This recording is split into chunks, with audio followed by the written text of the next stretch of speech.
stupidity. Okay, Johnny, back it down. I can go harder! Johnny, just back it down.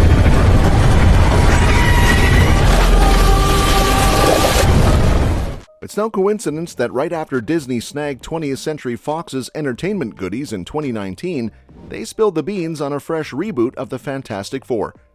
Back in 1961, the Marvel maestros Stan Lee and Jack Kirby kick-started the whole Marvel Universe shebang with Fantastic Four #1, setting the vibe for everything that followed.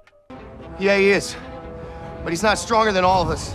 We open this door, we're gonna close it. So what's the plan?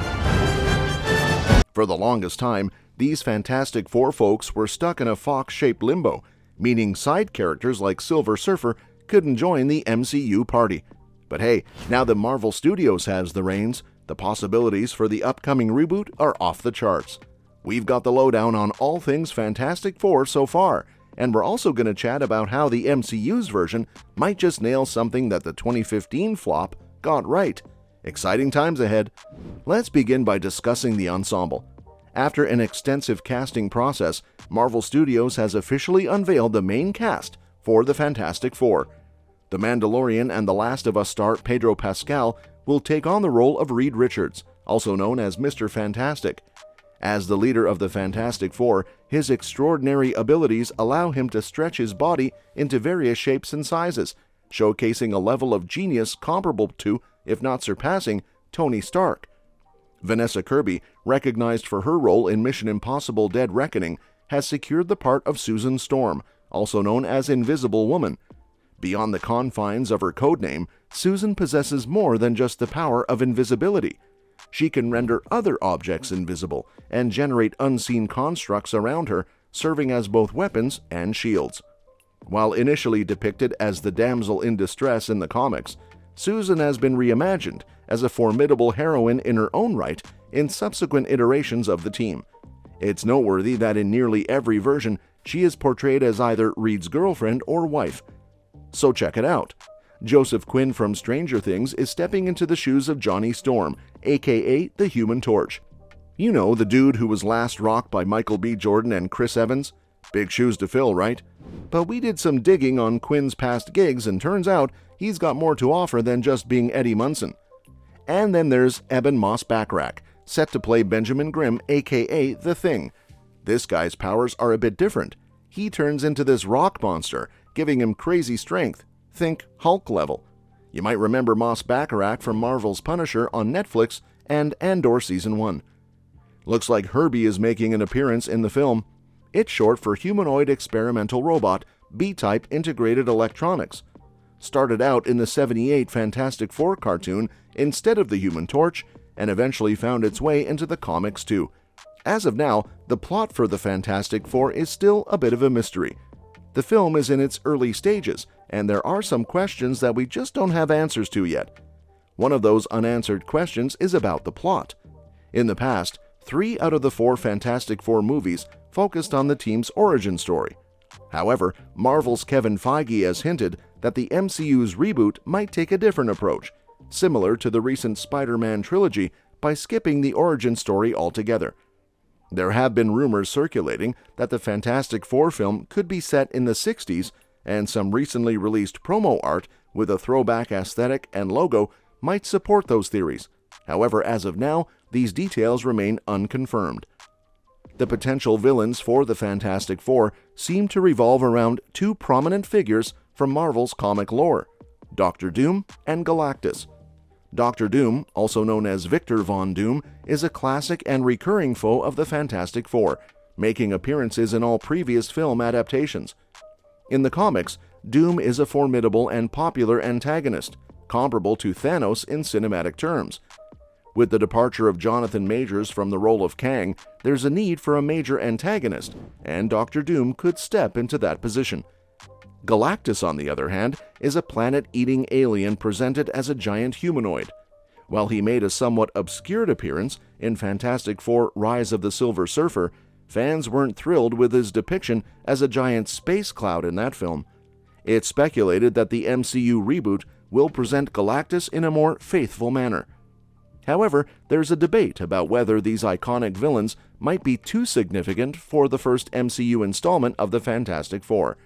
Some argue that both Doctor Doom and Galactus could benefit from a more gradual build-up before taking center stage. Marvel might want to offer a fresh take on the franchise and avoid rehashing the previous 4 movies. This approach could involve exploring other adversaries, such as Annihilus, who could convincingly pose a threat. Until Marvel discloses the cast for the villainous roles, the specific threat that the Fantastic Four will face remains unknown. In Marvel's comic book universe, there is a connection between Kang and Reed Richards. However, this link may not be emphasized or acknowledged in the Marvel Cinematic Universe. Kang's real name is Nathaniel Richards, which can be confusing for casual fans because it's also the name of Reed's father. The elder Nathaniel Richards is a time-traveling scientist and explorer, serving as the common ancestor for both Reed and Kang. After Reed's birth, the older Nathaniel encountered a woman named Cassandra in an alternate Earth timeline. He had children with her, and Kang's familial connection to Nathaniel stems from his union with Cassandra, who is the direct ancestor of Kang. This complex family tree might be a lot for casual fans of comic book movies to take in. Therefore, if the MCU explores a link between Kang and Reed, it is likely to be simplified.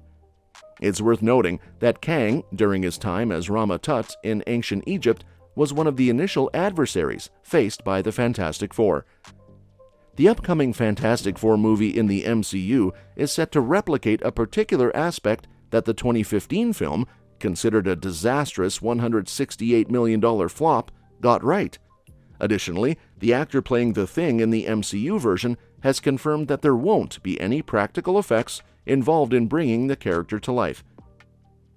Shortly after Marvel Studios revealed Eben Moss-Bachrach's casting in the Fantastic Four, he appeared on Jimmy Kimmel Live and shared some insights into his MCU debut. Moss-Bachrach disclosed that he, along with Pedro Pascal, Vanessa Kirby, and Joseph Quinn, are part of a Fantastic Four group text. He mentioned being cast since August and revealed a notable departure from the past, stating that the Thing in the MCU will be created using motion capture technology instead of practical effects. He highlighted that in previous renditions, such as Michael Chiklis wearing a practical suit in the 2005 Fantastic Four film, discomfort was an issue. Marvel Studios is opting for a different approach, moving away from traditional suits, considering them somewhat outdated with the advancements in technology. It's worth noting that the 2015 version of The Thing was acknowledged as a rare high point in the $168 million flop that was the previous attempt at bringing the Fantastic Four to the big screen. In the 2005 and 2007 portrayals of Ben Grimm's Thing in the Fantastic Four films, Michael Chiklis wore a practical suit. However, the 2015 reboot, directed by Josh Trank and featuring Jamie Bell as the Thing, took a different approach. Despite the movie being widely criticized for its script, acting, aesthetics, and continuity errors, one aspect it got right was the use of CGI to bring the Thing to life. The 2015 adaptation showcased the benefits of utilizing CGI, providing a more realistic appearance for the Thing, even if it deviated from the comic-accurate design. This approach made Jamie Bell's iteration seem less cartoonish compared to Chiklis's portrayal, which was criticized for its goofiness and uncanny appearance. While 2015's Fantastic Four was a major flop, the use of CGI for the Thing was acknowledged as a positive element.